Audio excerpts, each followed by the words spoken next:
Hello everyone, কথা ধারাবাহিকের আজকের পর্বে দেখতে পারবেন আক্কি অনেক করে সিমরানকে বোঝায়, বলে তুই জুনিকে ছেড়ে দে, জুনি আমার ওয়াইফ আর জুনিকেই আমি ভালোবাসি, তুই এরকম করিস না, কেন করছিস? আমি তো তোর বিরুদ্ধে কোনো লিগ্যাল স্টেপ নিইনি, তোকে ছেড়ে দিয়েছি, তোর কেরিয়ারের কথা ভেবেছি, তাহলে তুই কেন এরকম করছিস? কিন্তু সিমরান কিছুতেই বুঝতে চায় না।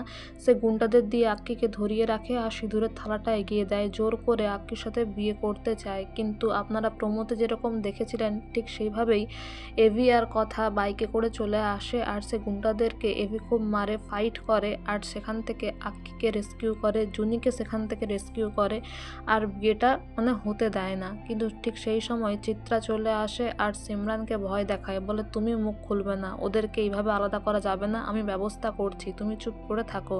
কথা সবটাই দেখে, বুঝতে পারে। এদিকে সিমরানের বাবা এসে সবটা শুনে সিমরানকে চড় মারে, আক্কির কাছে ক্ষমা চায়, তারপর বলে আমি ওর বাবা হয়ে বলছি ওকে অ্যারেস্ট করুন, ওকে পুলিশ কাস্টাডিতে নিয়ে যান। কিন্তু কথা আর এভি সিমরানের চিকিৎসার কথা বলে আর তার কেরিয়ারের কথা ভেবে তাকে ছেড়ে দেয়। কিন্তু কথা বুঝতে পারে মেজমা এর সঙ্গে জড়িত রয়েছে আর চিত্রা মনে মনে বলে এই কথার জন্যই আজকে সব কিছু হচ্ছে, ওকে ছাড়বো না। এদিকে মিস্টার রায় এভির সঙ্গে সিঙ্গাপুরের প্রজেক্ট নিয়ে আলোচনা করতে থাকে আর বলে কথাকলির পাসপোর্ট আছে তো, ওটা একটু চেক করে নিন। তারপরে এভি কথাকে ফোন করে আর বলে তোর আই কার্ড, তোর পাসপোর্ট আছে তো? তখন কথা বলে আমার সচিত্র প্রমাণপত্র সে তো গোবরডাঙ্গায় রয়েছে। এভি বলে কি চিত্র? আমি আইডি কার্ডের কথা বলছি, তুই কলকাতায় থাকিস আর তোর পরিচয়পত্র সব গোবরডাঙ্গাতে, এই জন্যই গোবরগিরি তোকে আমি এমনি এমনি বলি। তারপর কথা, নীলাদ্রি, জুনি তারা গোবরডাঙ্গা যায় কথার আইডি কার্ড খুঁজতে। যদিও আইডি কার্ডটা খুঁজে পায় কিন্তু কথা তার বাবারও ছবি পায়, যেটা দেখে তার ছোটোবেলাকার স্মৃতি মনে পড়ে, তার বাবা কত কষ্ট দিয়ে তার মাকে তাকে ছেড়ে চলে গেছে।